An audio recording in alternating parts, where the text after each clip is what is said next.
What's going on, guys? Welcome back to the channel, or welcome if it's your first time here. Well, guys, we got more snow last night. We got about another 4 to 5 inches of snow. It is cold right now, but it is warmer than it was a couple of days ago. Right now, the last time I checked, it was 30 degrees here, and we're expecting it to be down in the teens tonight. Luckily, the power is still on. As you all know, the power was off about a week ago when we had the ice storm here. The power was off for 3 days where I am, and some people were off for up to 5 days. And most people, as to be expected, wasn't prepared. Here, I'm on the grid, but I also have backup systems.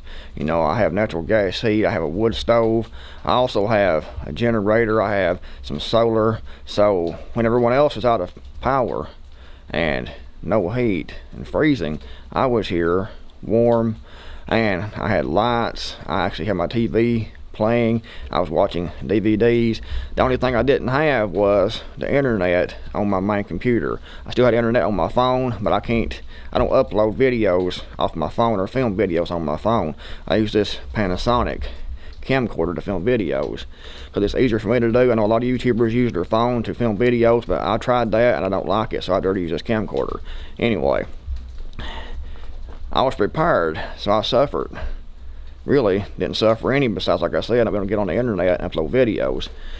A lot of people here, though, were about to panic. You know, I would rather that the power be on because, like I said, the internet, and it helps me run this YouTube channel. It helps me get information out to you all. I can still post in the community section, which I did, let everyone know what was going on.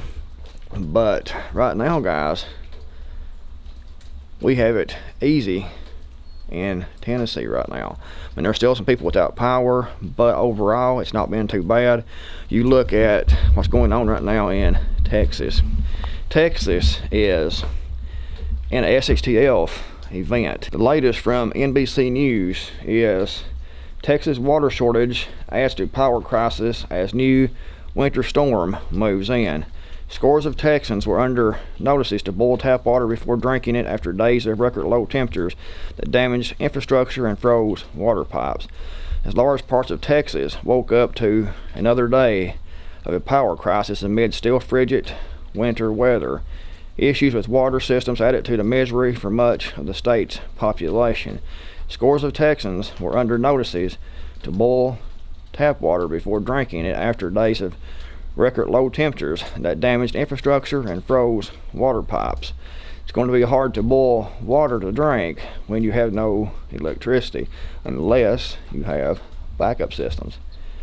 Millions of Americans were left without electricity or heat in the aftermath of the deadly winter storm as utility crews rushed to restore power before another blast of snow and ice this week. Another major winter storm is expected to track from the lower Mississippi Valley into the mid-Atlantic and northeast through Friday, the National Weather Service said, bringing more heavy snow, sleet, and freezing rain to further complicate recovery efforts.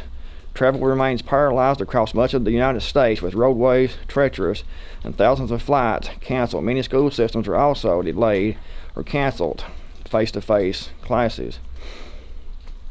But staying home carries risks too in places without power. The winter weather has caused blackouts in Texas that affected 1.8 million customers Wednesday night, according to a tracking website, poweroutage.us. That number was down to 650,000 as of 6 a.m. Eastern Time, the site said. Some Texans posted videos on social media of them burning old furniture to stay warm. Others shared images of flooding caused by burst pipes and collapsed ceilings. The extreme winter weather earlier this week and accompanying problems, water facilities without power, and lines that have broken due to freezing have forced 276 water systems to issue boil water notices, according to Toby Baker, Executive Director of Texas Commission on Environmental Quality. Nearly 264,000 Texans live in areas where water systems were completely non-operational. And it just keeps on going. And right now they're having trouble getting food in certain areas because the supply chain has broken down. It is an SSTF event in Texas. It's going to be that way for probably at least another couple of weeks. And it may take them up to a month to get all the power back on and get everything working back to normal.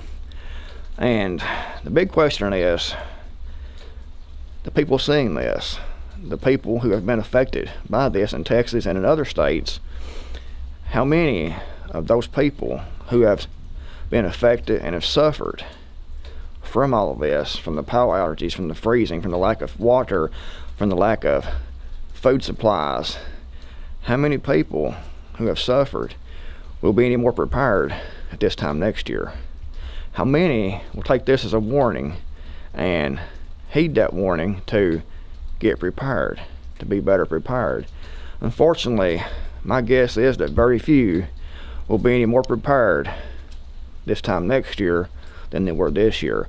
They will go through this, they will suffer, and the ones that live through this, the ones that make it through this, will quickly forget what happened. They will quickly forget the suffering. They will quickly forget the misery that they were in and go on with their lives. And this time next year, they'll be no more prepared than they were this year. That's the unfortunate reality of the human condition, is that most people won't do anything. They want to sit and think it'll never happen again, even though they've already saw it happen before, and know deep down that it will continue to happen and has the potential to happen, this type of event and other type of events in the future. But unfortunately, they still won't prepare. They will still expect someone else to prepare for them. They will blame, the Texas government. They will blame the governor. They will blame the electrical grid, and it is some of their fault for not being ready for this and more ready for this. But deep down, the fault actually lies with the individual.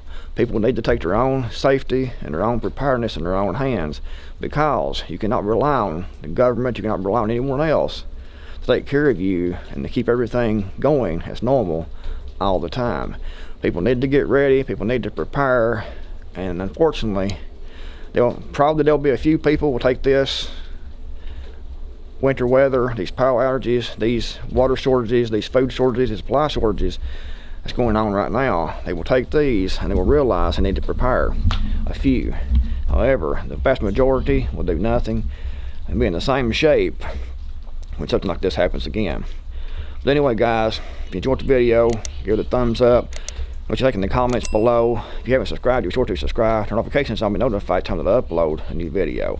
Thanks, guys, for watching. I'm going to do Creekmore. I'm out of here, and I'll see you guys in the next video, hopefully.